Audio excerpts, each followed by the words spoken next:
Nous devons ensemble avoir conscience que nul autre que nous-mêmes ne viendra sauver notre nation et que cela exige de chacun de nous une mobilisation tous azimuts. Peuple congolais, il est temps de nous lever, de nous serrer les coudes et d'agir pour défendre notre patrie, notre intégrité territoriale et l'intangibilité de nos frontières. La République démocratique du Congo est victime d'une nouvelle agression rwandaise et des actes criminels et terroristes du M23. Ils ont juré de compromettre l'élan de notre progrès, nous diviser et perpétuer le pillage de nos ressources naturelles. Le sang a trop coulé, de vies sont fauchées, notre faune, patrimoine mondial, est détruite. La situation humanitaire est alarmante. Nous avons un devoir sacré de résistance patriotique et populaire. Pour cette cause nationale, mobilisons-nous. Au-delà de tout clivage, y compris politique, agissons contre l'ennemi de la paix, notre cible commune. Restons vigilants. Disons non à la stigmatisation et à tout acte de violence.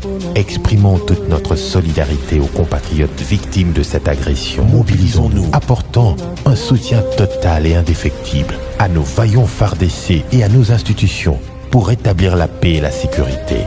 Ensemble, défendons la patrie et gagnons cette guerre insensée du M23, appuyée par l'armée rwandaise. Battez-la écolo, Bendele Koyate.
Officiel ce mardi 6 décembre 2022 à Nairobi au Kenya des travaux de la 3e session des consultations de paix. Les groupes armés de la RDC acceptent d'adhérer au programme de démobilisation, désarmement, réinsertion communautaire et sociale. Cependant, à l'unanimité, ils exigent le changement de tête au PDDRCS.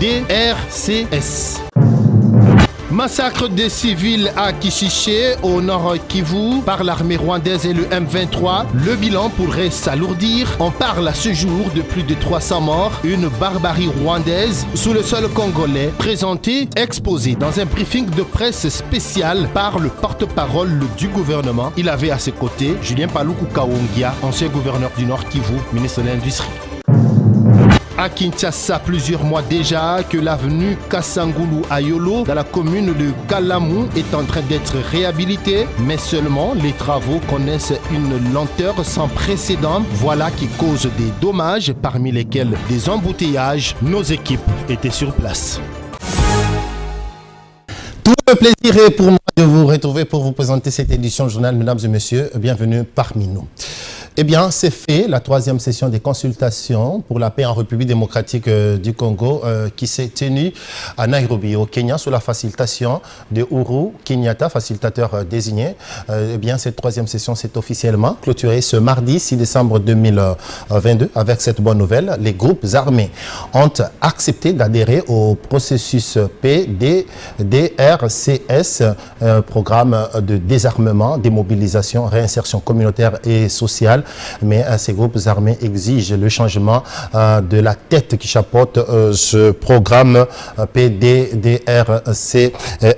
Et aussi parmi les grandes résolutions, 10 principaux accords, notamment les signataires du communiqué final qui ont aussi décidé de la mise en place d'un groupe de travail devant examiner et traiter la question des détenus et des prisonniers des groupes armés et faire rapport aux instances judiciaires spécialisées pour une solution idoine. Le facilitateur de Nairobi 3 s'est aussi engagé à porter à l'attention du chef de l'État de la République démocratique du Congo l'intime revendication des groupes armés d'intégrer l'armée régulière en RDC, ce qui est d'ailleurs contraire à l'esprit du programme PDDRCS.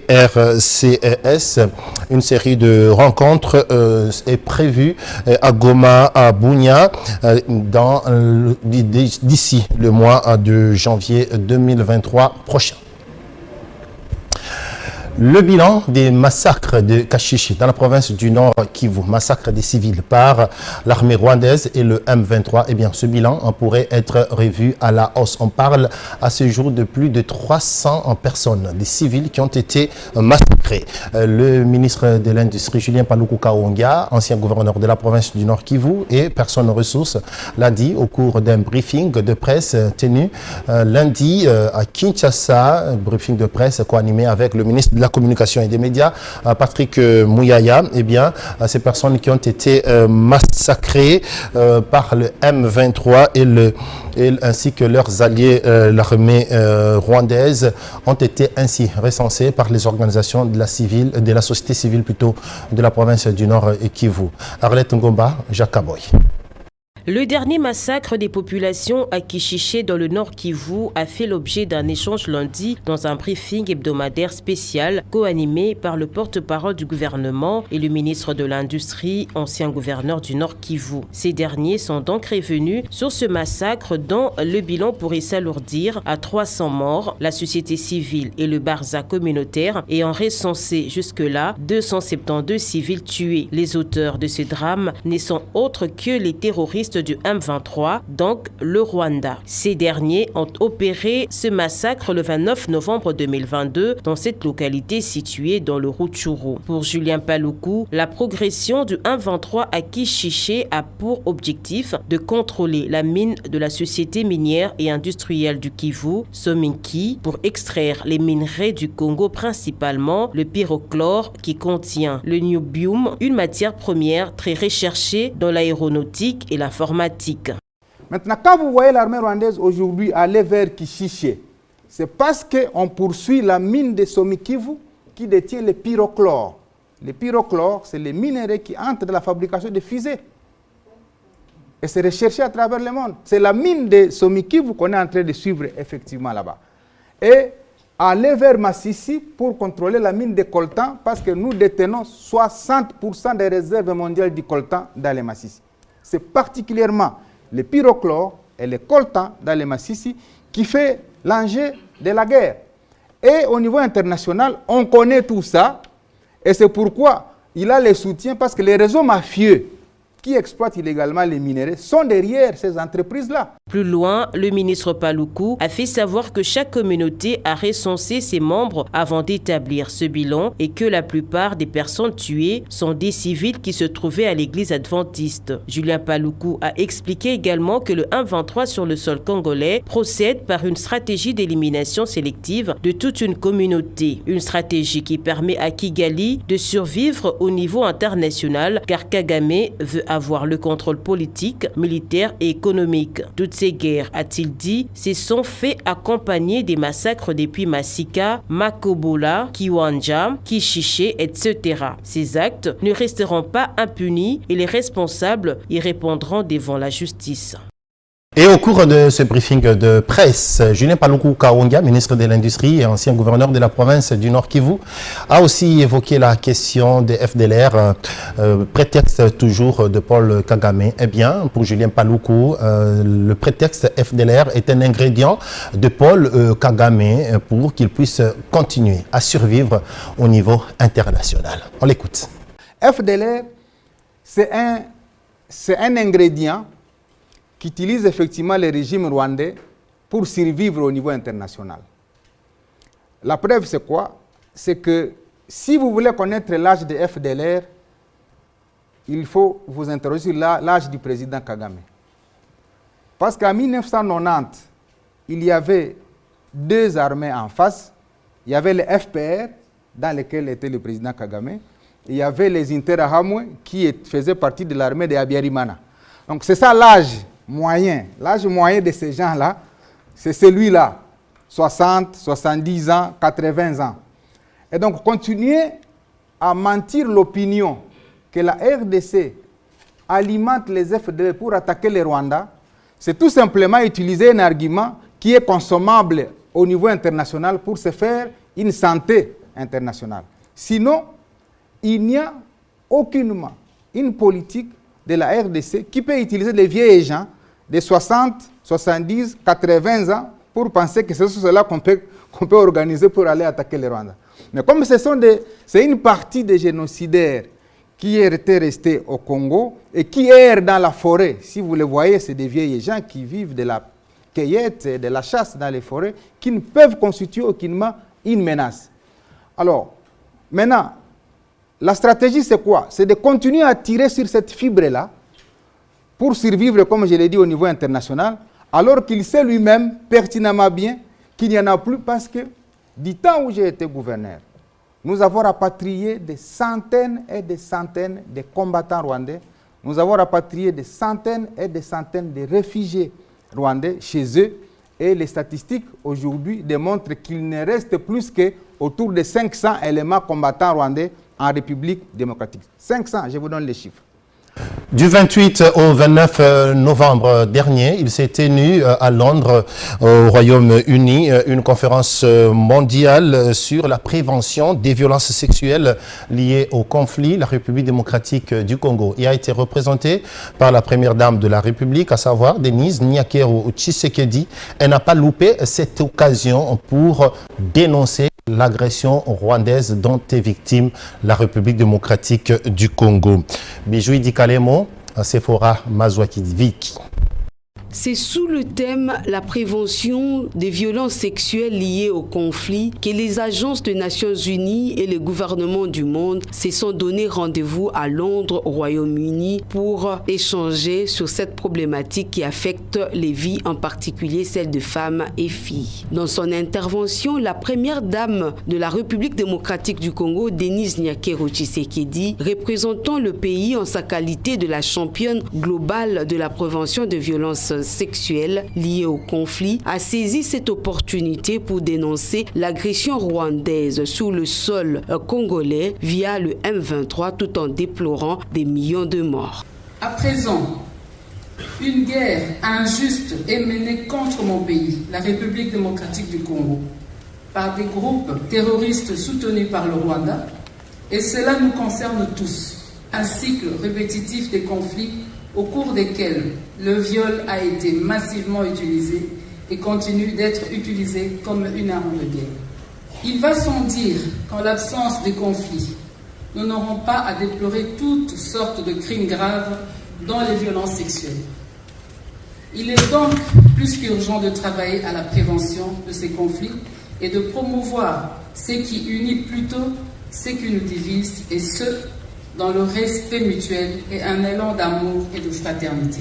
L'épouse du chef de l'État a par ailleurs salué le cadre de prévention de violences sexuelles élaboré par plusieurs parties prenantes sous le leadership éclairé de Madame Pramila Patten. Elle a aussi indiqué que la République démocratique du Congo continue à fournir des efforts considérables pour renforcer son dispositif de prévention de violences sexuelles en temps de conflit.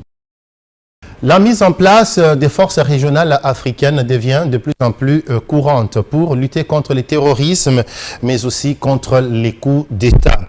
D'après le professeur Florent Munenge, analyste international, cette situation est un aveu clair que les forces des Nations Unies, ainsi déployées en Afrique, ont connu un échec et l'Afrique est en train de se prendre en charge.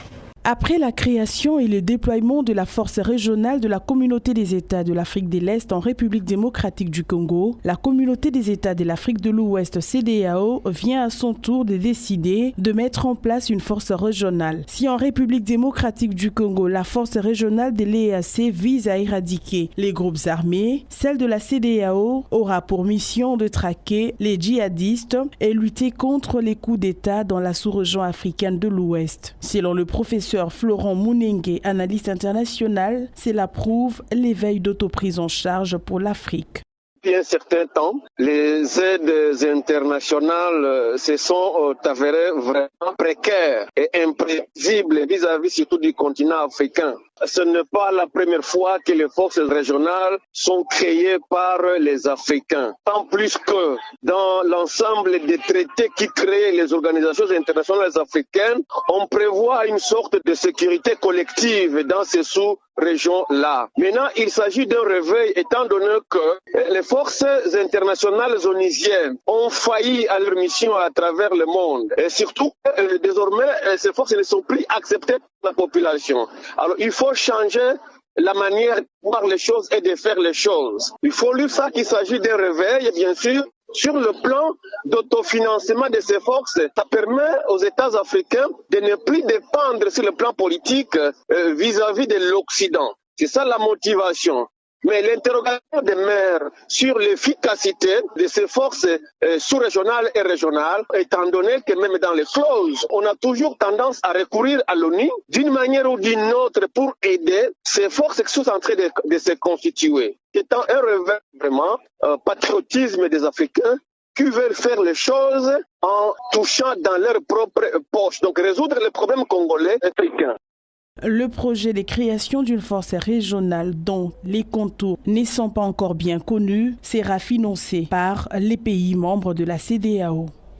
Papier qui porte la signature de Rosie Montella et de Jules Ninda. Et processus électoral à présent en République démocratique du Congo. Eh bien, le vice-président de la Commission électorale nationale indépendante CENI a eu une séance de travail avec les responsables des confessions religieuses réunis autour de leur organisme plateforme SIM.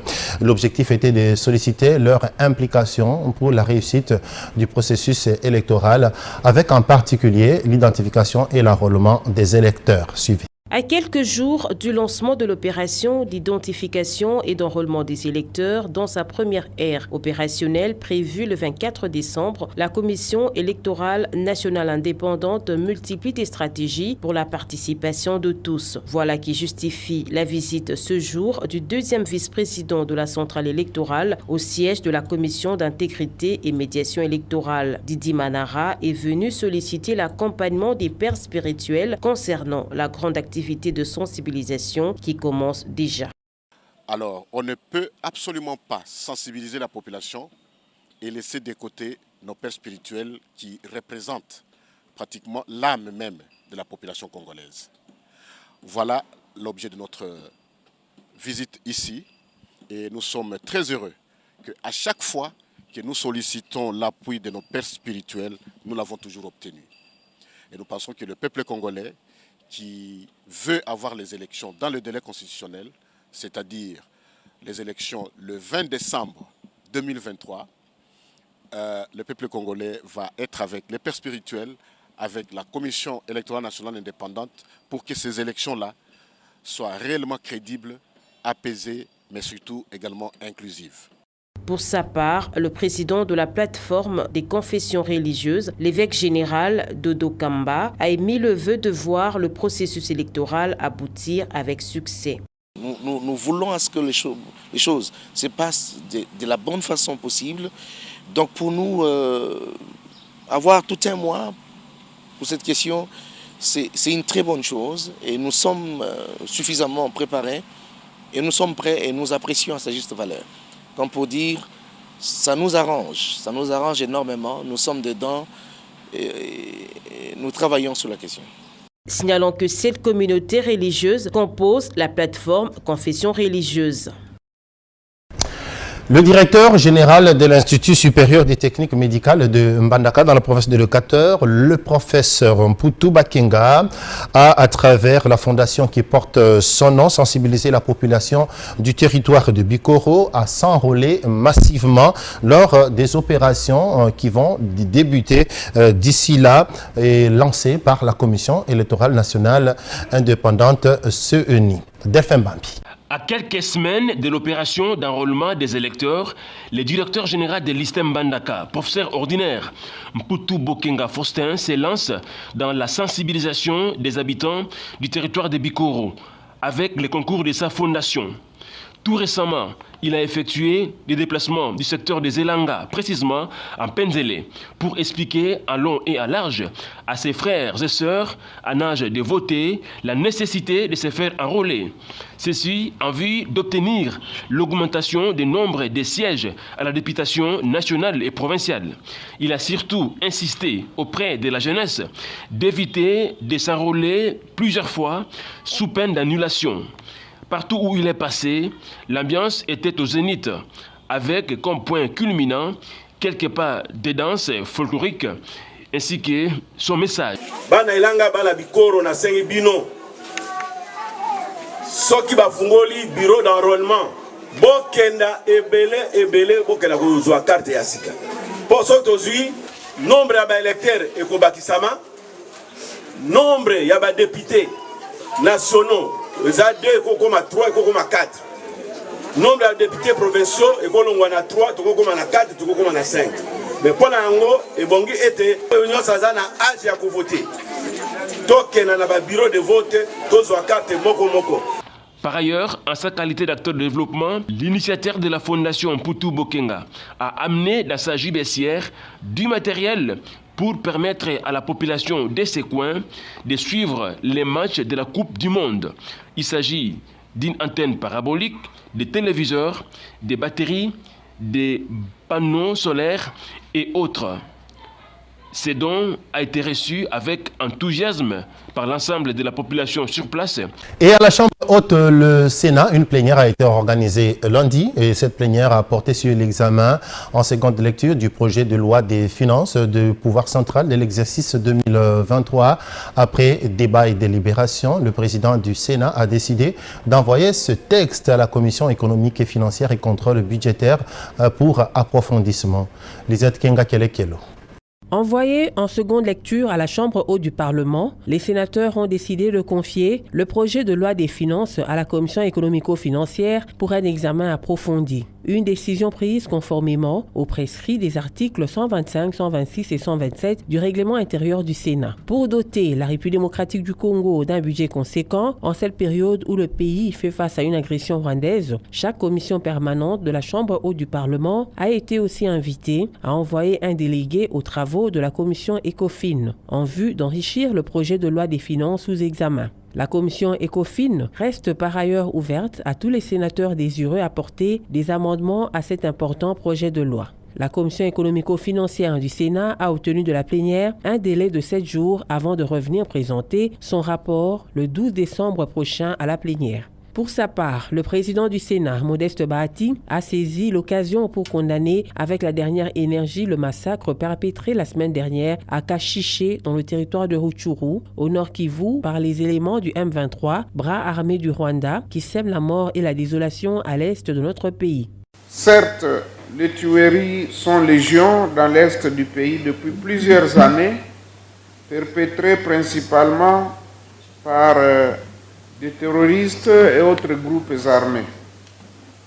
Ce qui s'est passé à Kishiché le 29 novembre dernier, œuvre des mêmes terroristes, est un crime de plus qui ne doit pas rester impuni.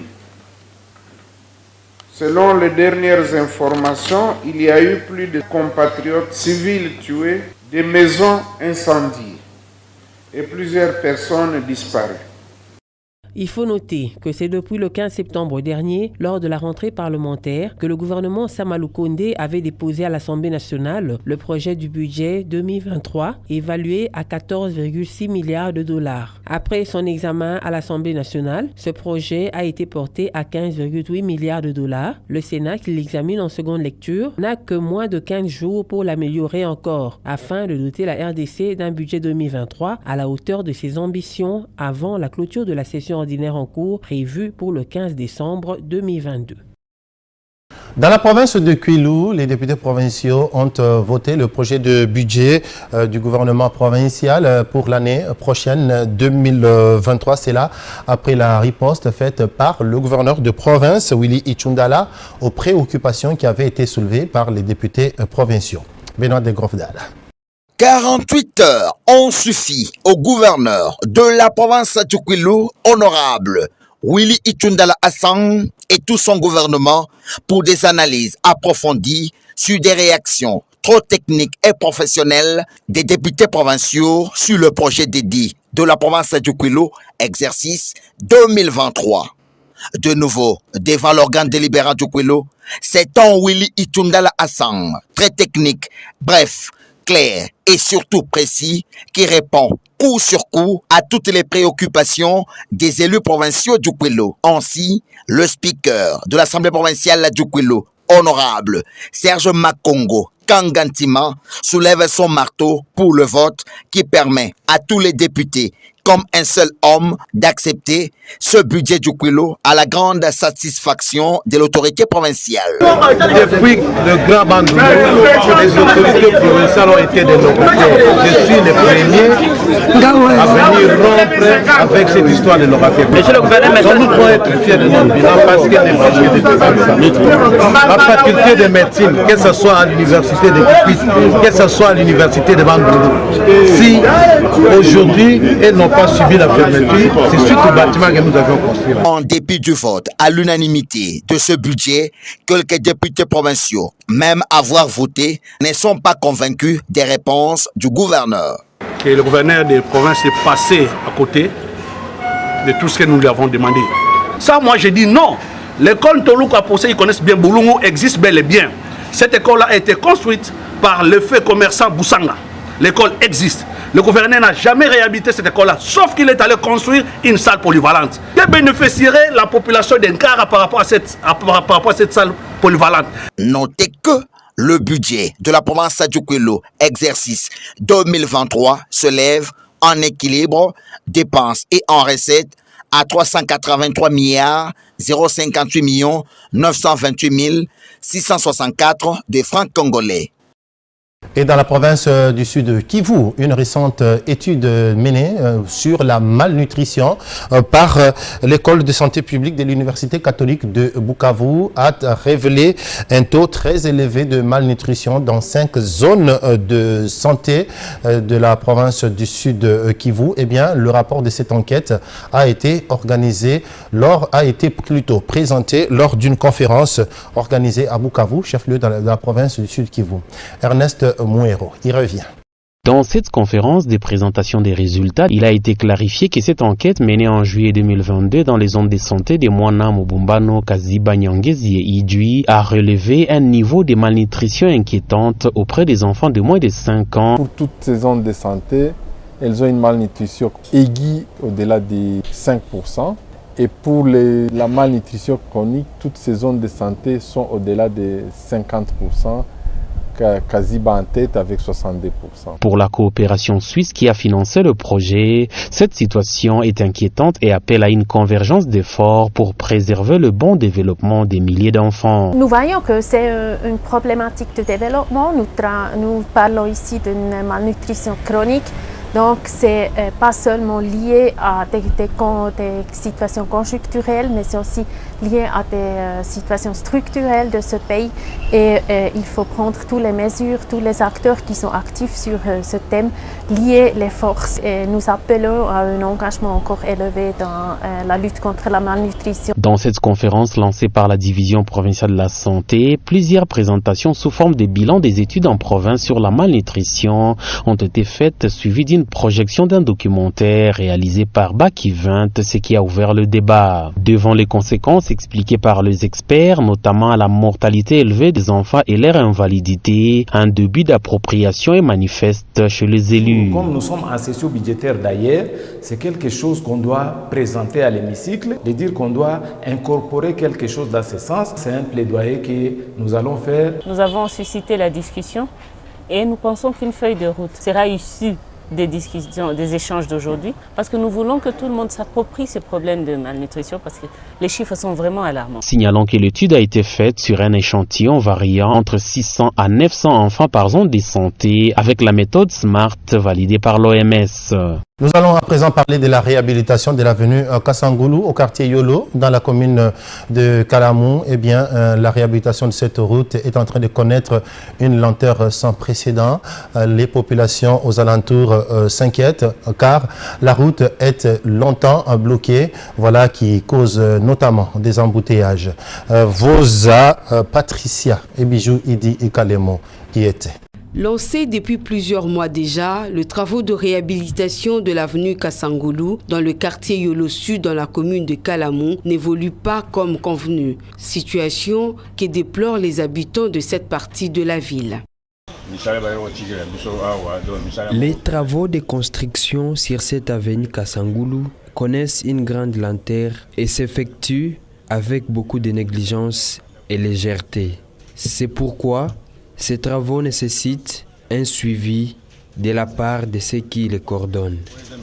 Cette avenue, parallèle à l'avenue Kimwenza, longe le quartier Campins en passant par Yolo Sud, Yolo Nord jusqu'au croisement de l'avenue Bongolo, toujours dans la commune de Kalamou. Pour les habitants du quartier, ce travaux nécessite un suivi. Notons que ce tronçon a servi de route de déviation lors du réaménagement de l'avenue Kimwenza. Une fois réhabilitée, cette voie désengorgera l'avenue Kimwenza des embouteillages qui constituent l'un des problèmes majeurs dans la ville de Kinshasa actuellement. Et voilà, c'est cet élément de proximité qui vient clôturer cette édition journal. Merci à vous de l'attention que vous avez bien voulu nous accorder. Restez toujours branchés sur Digital Congo.